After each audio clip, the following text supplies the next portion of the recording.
Assalamualaikum warahmatullahi wabarakatuh.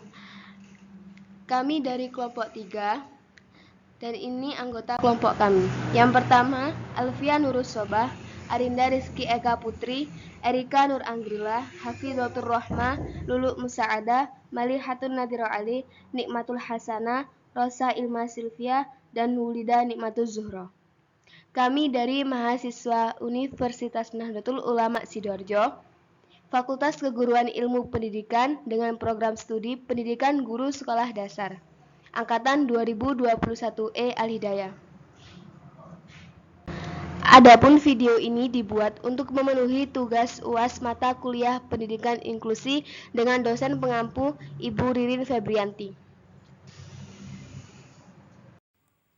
Apa yang dimaksud dengan pendidikan inklusi? Pendidikan inklusi adalah sistem penyelenggaraan pendidikan yang memberikan kesempatan kepada semua peserta didik yang memiliki kelainan dan memiliki potensi kecerdasan atau bakat istimewa untuk mengikuti pendidikan atau pembelajaran dalam satu lingkungan pendidikan secara bersama-sama dengan peserta didik pada umumnya. Sarana dan prasarana dalam pendidikan inklusi. Sarana dan prasarana merupakan suatu alat atau bagian yang memiliki peran sangat penting bagi keberhasilan dan kelancaran suatu proses, termaksud juga dalam lingkup pendidikan. Komponen sarana dan prasarana dalam sistem pendidikan inklusi menjadi salah satu komponen yang termaksud penting. Melihat karakteristik anak berkebutuhan khusus, maka sarana dan prasarana pendidikan yang dibutuhkan tentunya menyesuaikan dengan kebutuhan anak. Adapun perbedaan sarana dan prasarana sendiri, yaitu sarana adalah semua fasilitas yang diperlukan dalam proses belajar mengajar, baik yang bergerak maupun yang tidak bergerak, agar pencapaian tujuan pendidikan dapat berjalan dengan lancar, teratur, efektif, dan efisien.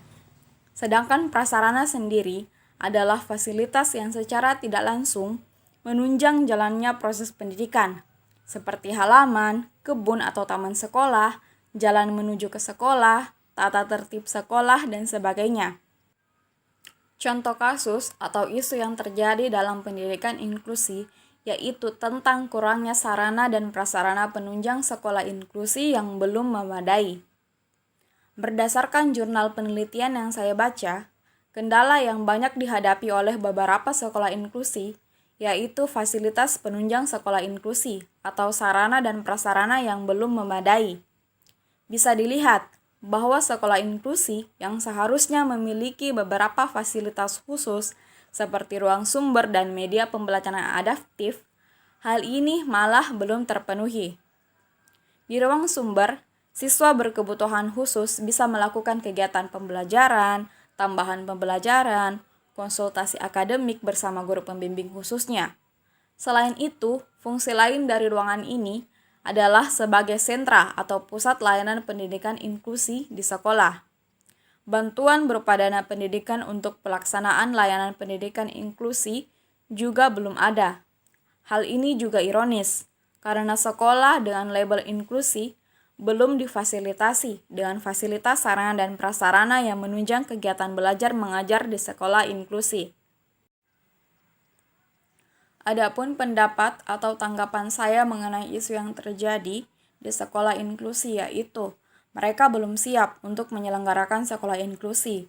Namun terlepas dari kendala-kendala yang dirasakan, saya berharap para kepala sekolah dan guru-guru sekolah inklusi tersebut sudah sedikit paham apa yang dimaksud dengan sekolah atau pendidikan inklusi, apa yang harus dilakukan, dan apa yang harus diupayakan dalam rangka terselenggaranya sekolah inklusi atau layanan pendidikan inklusi secara maksimal di masing-masing sekolah mereka.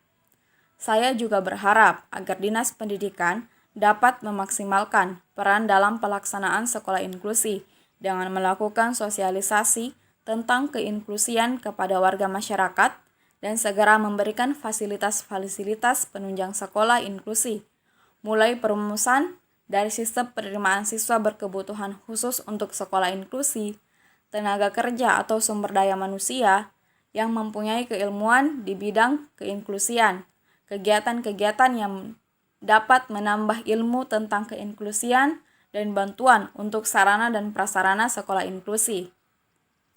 Mungkin hanya itu yang dapat saya sampaikan. Demikian video ini saya buat. Ambil sisi positifnya, buang sisi negatifnya. Karena tiada manusia yang sempurna. Kesempurnaan hanya milik Allah Subhanahu wa Ta'ala. Kurang dan lebihnya mohon dimaafkan. Wabillahi taufiq wal hidayah. Wassalamualaikum warahmatullahi wabarakatuh.